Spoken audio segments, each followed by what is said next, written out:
دور جدید میں سائنس بے پناہ ترقی کر چکی ہے۔ حیرت انگیز ایجادات اور دریافتوں کی وجہ سے دنیا سمٹ کر ہماری ہتھیلی میں آ گئی ہے۔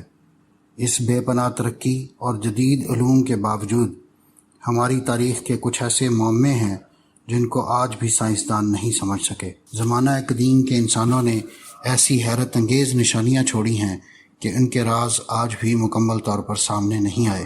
اہرام مصر جیسی تعمیرات کا تو ذکر ایک طرف، آج ہم آپ کو بتائیں گے چند ایسی حیرت انگیز ایجادات کے بارے میں جو سینکڑوں ہزاروں سال پہلے کی گئیں، مگر آج کا جدید سائنسی دور بھی ان کو مکمل طور پر سمجھنے میں ناکام ہے۔ اگر آپ سائنس اور اسپیس کے دلچسپ رازوں کے بارے میں مزید جاننا چاہتے ہیں تو ہمارے چینل کو لائک اور سبسکرائب کریں۔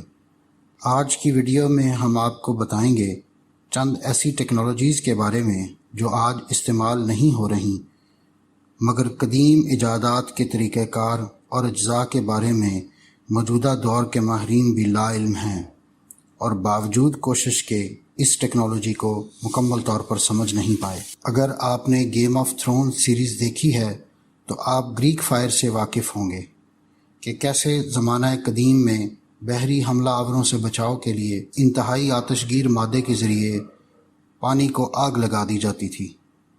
دشمن کے خلاف استعمال کرنے کے لیے ایک قیمتی ہتھیار ہونے کی وجہ سے اس آتش گیر مادہ کے اجزائے ترکیبی انتہائی خفیہ رکھے جاتے تھے، اتنے خفیہ کہ آج کہیں بھی ان کا کوئی ذکر موجود نہیں۔ سائنسدان بہت سی تحقیق کے بعد بھی حتمی طور پر اس تباہ کن مادے کے مکمل اجزائے ترکیبی کے بارے میں نہیں جان سکے۔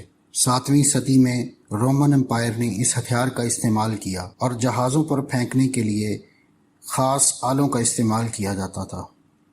اسی وجہ سے اس آتش گیر مادے کو ہمیشہ میدان جنگ میں دشمنوں کو خوفزدہ کرنے کے لیے استعمال کیا جاتا رہا۔ اس مادہ سے پانی کو آگ لگا کر نہ صرف رومن اپنے دشمنوں کو نقصان پہنچاتے بلکہ نفسیاتی طور پر بھی ایسی دھاک بٹھاتے کہ دشمن ہمیشہ رومن طاقت سے خوفزدہ رہتے۔ دوسری ایسی حیرت انگیز ایجاد دمشق سٹیل ہے۔ اس پر ایک خاص طرح کا لہروں جیسا پیٹرن ہوتا ہے۔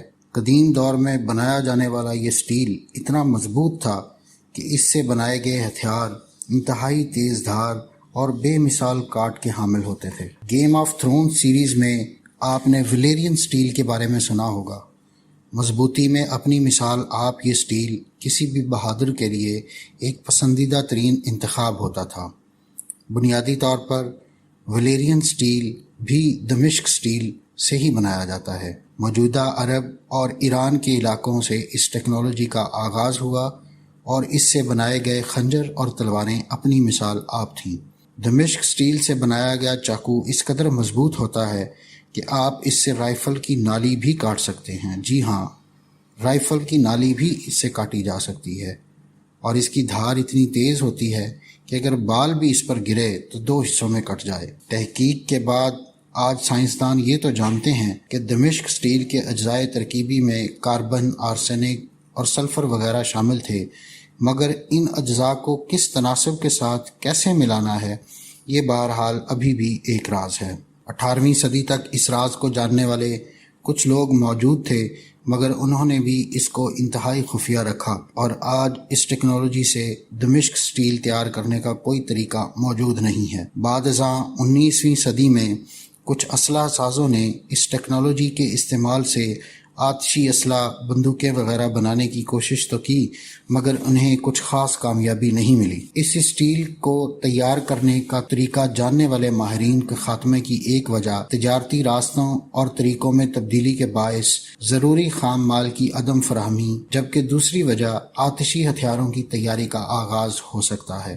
آخری اور سب سے اہم وجہ ظاہر ہے کہ اس کی تیاری کا طریقہ انتہائی خفیہ رکھنا ہے۔ کاریگروں نے صرف اپنے شاگردوں کو یہ علم سینہ بسینہ منتقل کیا اور باضابطہ انداز میں کہیں اس کو تحریر نہیں کیا گیا۔ یہی وجہ ہے کہ وقت کے ساتھ ساتھ یہ طریقہ مکمل طور پر ختم ہو گیا اور ماضی کے دھندلکوں میں کھو گیا۔ ہمارے آباء و اجداد نے ہتھیاروں کے علاوہ بھی بہت سی ایسی ایجادات کیں جن میں سے کچھ کے آثار ہم تک بھی پہنچے، مگر ہم تمام تر تعلیمی ترقی کے باوجود ان کا راز نہیں جان سکے۔ ایسی ہی ایک ایجاد لچکدار گلاس ہے۔ جی ہاں، ایسا گلاس جس سے آپ جیسے چاہیں توڑ موڑ سکتے ہیں۔ سننے میں عجیب ہے نا؟ اگرچہ آج ایسے لچکدار شفاف مٹیریل تیار کیے جا چکے ہیں، مگر رومن شہنشاہ ٹائبیریس کے دور میں ایسے مٹیریل کی موجودگی حیران کن ہے۔ اس بادشاہ کا دور 14 سے 37 AD تھا۔ ایزاڈور آف سیویل کو اس کا موجد کہا جاتا ہے، جس نے شیشے سے بنیا ہوا ایک پیالہ بادشاہ کو پیش کیا اور اس کو توڑنے کا کہا، مگر بادشاہ پوری کوشش کے باوجود اس پیالے کو توڑ نہ سکا۔ لچکدار ہونے کی وجہ سے یہ واپس اپنی اصلی حالت میں آ جاتا تھا۔ پھر بادشاہ کے دریافت کرنے پر ایزاڈور آف سیویل نے بتایا کہ یہ اس نے ایجاد کیا ہے اور صرف وہی اس کے اجزائے ترکیبی اور بنانے کی ٹیکنالوجی کے بارے میں جانتا ہے۔ مگر حیران کن طور پر بادشاہ نے اس سائنسدان کے قتل کا حکم جاری کر دیا، کیونکہ بادشاہ کو خطرہ تھا کہ کہیں اس دلچسپ مٹیریل کی وجہ سے اس کے خزانے میں موجود سونے اور چاندی کی قیمت کم نہ ہو جائے۔